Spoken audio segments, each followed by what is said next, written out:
Madame, Monsieur, bienvenue à la grande édition de la télévision rwandaise.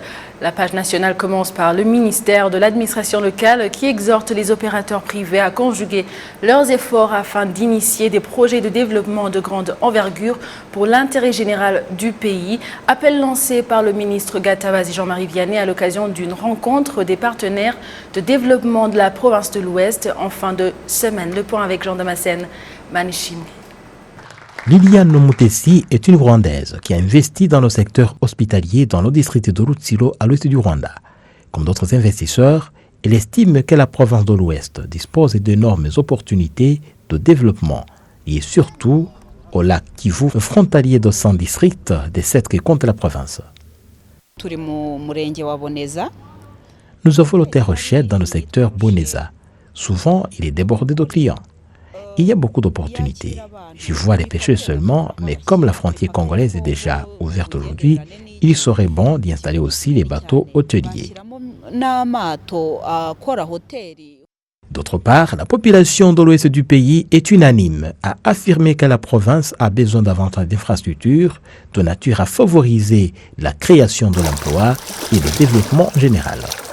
Le gouverneur de la province de l'Ouest invite les opérateurs privés à songer aux investissements pouvant beaucoup rapporter pour eux et pour le pays à travers la valorisation des atouts que dispose la province de l'Ouest. Les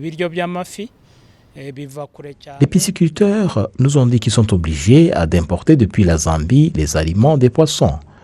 C'est très loin. Et là, c'est une grande opportunité, comme le lac est assez large et touche 5 districts sur 7 que nous avons dans la province. On aurait donc assez de poissons pour la province, le pays en général et même pour l'exportation.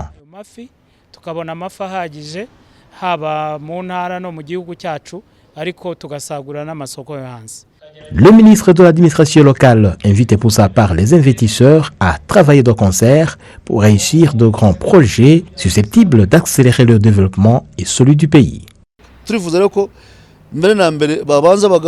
Nous souhaitons qu'ils se connaissent, qu'ils se rencontrent d'abord et renforcent l'unité, qui est une véritable force des Rwandais que nous privilégions. Ils doivent collaborer s'ils veulent réaliser des projets de grande envergure, comme le district de Rubavu l'a déjà commencé. Ils doivent songer à investir eux-mêmes avant de miser sur les étrangers. Les étrangers viendraient seulement en appui. En province de l'Ouest, le secteur privé compte intensifier les efforts pour assurer le bien-être de la population et ainsi éradiquer la pauvreté dans la région. Les éleveurs de colombes dans la plaine de Bugarama en district de Rusizi à l'ouest du Rwanda se félicitent d'avoir initié ce type d'élevage inhabituel au Rwanda. Ils indiquent qu'à part l'intérêt économique que cela représente, les colombes ont aussi beaucoup de leçons à donner aux familles humaines, surtout en matière d'amour et de fidélité. Les détails avec Jean Damascène Manichim. Dans bien des camps ici dans le monde, dans des organismes internationaux, les institutions étatiques, les communautés religieuses, les organes œuvrant pour la paix, la colombe est souvent utilisée comme un symbole de l'amour, de la paix et de la fidélité. La police du Rwanda est l'un de ces multiples exemples qui ont choisi la colombe comme symbole.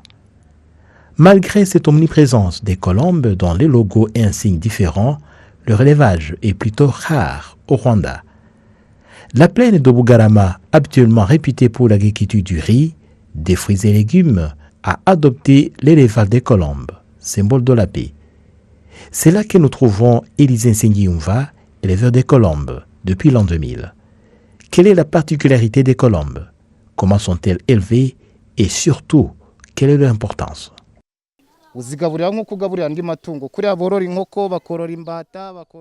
Depuis des années, j'élève des colombes.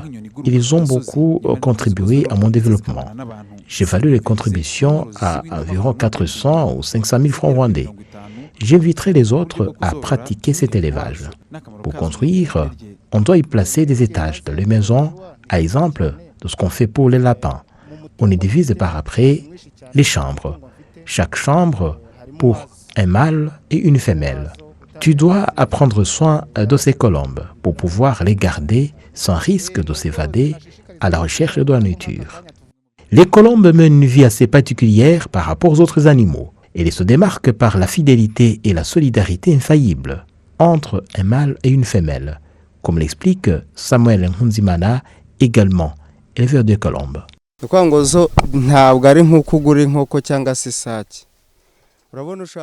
Leur fidélité conjugale dépasse celle des coqs et des poules, là où on peut avoir un coq pour 10 poules par exemple.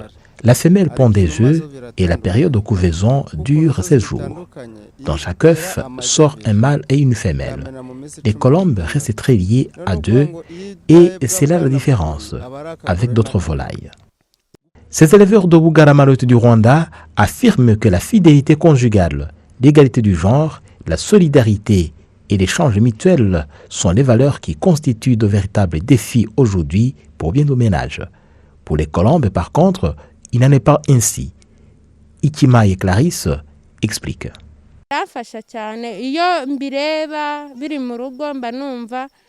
J'ai beaucoup appris de ces colombes. Elles sont paisibles et aiment la paix. Si vous vous disputez, elles peuvent vous fuir. Elles sont allergiques au conflit. Chez elles, le travail est partagé.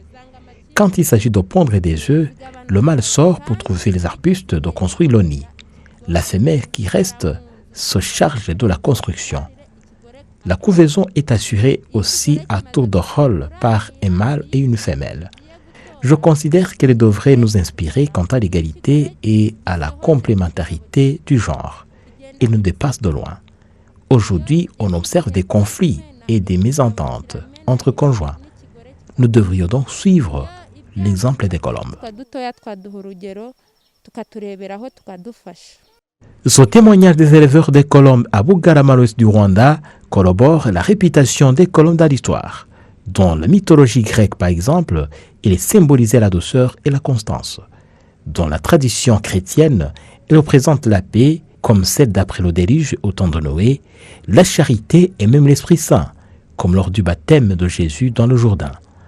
En plus, le 21 septembre de chaque année, le monde célèbre la journée internationale de la paix, l'abolition de l'esclavage au 2 décembre. Et dans tous ces cas, le symbole de la colombe est partout présent. Les femmes engagées dans l'extraction minière dans le district de Muhanga au sud du Rwanda se félicitent du développement enregistré grâce à ce métier qui était réservé aux hommes dans le temps. Les précisions avec Jean-Damascène Manichimi. L'extraction minière au Rwanda a débuté dans les années 30. Dans ses débuts, elle est paraissait pour un travail réservé uniquement aux hommes. Cependant, les temps sont révolus. Actuellement, les femmes s'adonnent à ces travaux. L'exemple est celui des districts de Muhanga au sud du Rwanda où est extrait l'améthyste par la société LTM. Je voudrais d'abord rendre hommage au président de la République qui s'est dépensé pour que nous recouvrions nos droits. Je remercie aussi notre patron et qui nous a embauchés et continue de nous valoriser. La majorité des agents ici sont des femmes. Nous travaillons la pierre sur mesure. Nous faisons tout ce qui concerne la pierre.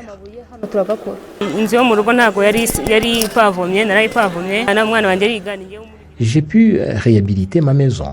Elle est en bon état maintenant. Je parviens aussi à payer les frais de scolarité de mon enfant et lui donne tout ce dont il a besoin. Avant, on nous prenait pour des gens faibles, sans force, incapables de travailler la pierre, mais aujourd'hui, nous avons prouvé le contraire. Nous sommes capables de beaucoup de choses. Le PDG de la société minière LTM loue la contribution et la détermination des femmes dans son entreprise. Plus de 50% des agents de la société LTM sont des femmes. Le directeur de cette société déclare avoir pris cette décision guidée par la politique de l'égalité du genre à l'honneur au Rwanda aujourd'hui, contrairement au passé. Ce dimanche matin, un groupe de députés du Parlement rwandais qui effectuent une descente ont visité diverses activités d'infrastructure liées au développement national. À la base, ils se sont rendus à l'endroit où sera établi l'hôpital psychiatrique dans ce même secteur. L'Organisation internationale de la francophonie est une organisation personne morale de droit international public créée en 1970, regroupant 88 États ou gouvernements en 2018. et elle a pour mission de promouvoir la langue française, la diversité culturelle et linguistique, promouvoir la paix, la démocratie et les droits de l'homme, appuyer l'éducation, la formation, l'enseignement supérieur et la recherche, développer la coopération au service du développement durable. Cette année, elle célèbre le 52e anniversaire et dans nos studios, nous sommes heureux d'être avec Monsieur Parfait Ishongule en charge de la francophonie au ministère des Affaires étrangères et de la coopération internationale au Rwanda pour nous parler de la francophonie en 2022. Bonsoir, Monsieur Parfait. Bonsoir, merci Amandine. Pourriez-vous nous parler du choix du thème de cette année? Cette année, la célébration de la fête de la francophonie est placée sous le signe de la francophonie de l'avenir. Francophonie de l'avenir parce que si on évoque un tout petit peu les chiffres, on dit qu'en 2060, en fait, il y aura plus de 300 millions 700 millions de francophones dans le monde et 75% de ces francophones seront en Afrique et ils auront moins de 30 ans. Ceci, c'est vraiment de l'espoir, mais aussi beaucoup de défis, parce que non seulement il faut préparer cet avenir, on fait que ces jeunes puissent avoir des perspectives qui correspondent à leurs aspirations. Et c'est pour cela que cette année, la célébration de la fête de la francophonie en met de l'emphase sur l'entrepreneuriat, le numérique et le développement durable. Et comment est-ce que vous avez prévu de préparer ou bien organiser cette célébration cette année ici au Rwanda?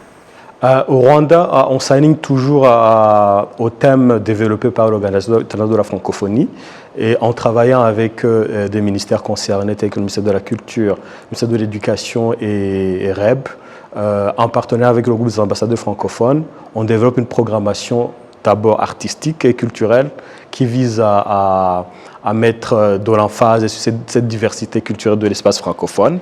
Et c'est pour cela que, par exemple, on a commencé avec une exposition qui s'appelle Kubuni, qui a lieu au niveau du sanctuaire francophone. Ensuite, ils ont aussi organisé le Salon international du livre francophone au Rwanda, avec la participation d'artistes, d'écrivains tels qu'Alema Bankou et d'autres artistes rwandais et écrivains rwandais. Et en plus, il y a aussi la Wallonie-Bruxelles qui a organisé une exposition au niveau du Kigali Cafri Zone. Cette exposition met en valeur la bande dessinée avec les auteurs rwandais et les auteurs belges et wallons. Voilà. La francophonie a un programme de la francophonie avec elle qui soutient les femmes qui ont été touchées par les conséquences de la Covid-19. Y aurait-il des actions qui sont menées ici au Rwanda? Effectivement, depuis le début de cette initiative, qui est un fonds lancé par la Société générale de la francophonie en 2020, lorsqu'est apparue la Covid-19, 4 associations rwandaises bénéficient de ce fonds. Et les activités de ce fonds bénéficient aux femmes, notamment qui étaient dans des conditions précaires et qui ont été le plus touchées par les conséquences économiques de la pandémie. Et c'est pour cela que cette année, il y aura encore un autre appel et puis d'autres associations sont invitées à postuler et à bénéficier de son fonds, qui est vraiment montre à quel point la francophonie se rapproche de plus en plus du terrain avec des actions concrètes au plus près de la population. S'il était question de décrire en bref votre fierté, quelle est votre fierté actuellement maintenant, compte tenu de la place du Rwanda dans la francophonie? Je pense que cette fierté vient du fait d'abord d'avoir une compatriote qui est à la tête de l'OIF, qui est quand même l'une des grandes communautés internationales, avec plus de 88 pays membres, qui est l'une des plus grandes communautés de pays.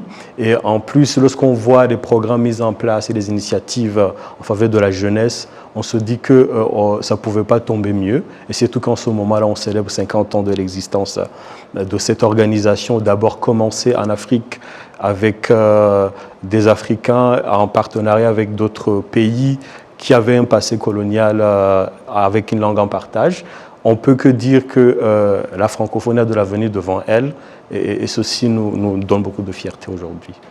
Et maintenant, à toute personne qui nous suit, quel message auriez-vous pour toute personne qui nous suit à 7 jours de la célébration de la 52e anniversaire de la francophonie? Je pense qu'il faut vraiment profiter de ces activités culturelles artistiques offertes par le groupe des ambassadeurs francophones, passer à Kigali Car Free Zone, regarder l'exposition de BD, passer au niveau du Centre culturel francophone, regarder toute la programmation en musique, en exposition et d'autres activités, et puis continuer à réfléchir à la place que le français doit et va continuer à occuper au Rwanda et en Afrique, parce que ça représente l'avenir. Et en tant que jeune, je pense que c'est important qu'on se projette en disant 2050, quelle sera notre place à ce moment-là. Merci beaucoup, Monsieur Parfait, et bonne célébration. Merci à vous. Voilà, c'est la fin de la grande édition d'aujourd'hui. Au nom de toute l'équipe qui a réalisé cette édition, je vous souhaite de passer un agréable moment à la suite du programme de la télévision rwandaise. Maintenant, c'était Amandine Dikoumassabo. Au plaisir de vous retrouver. À la prochaine.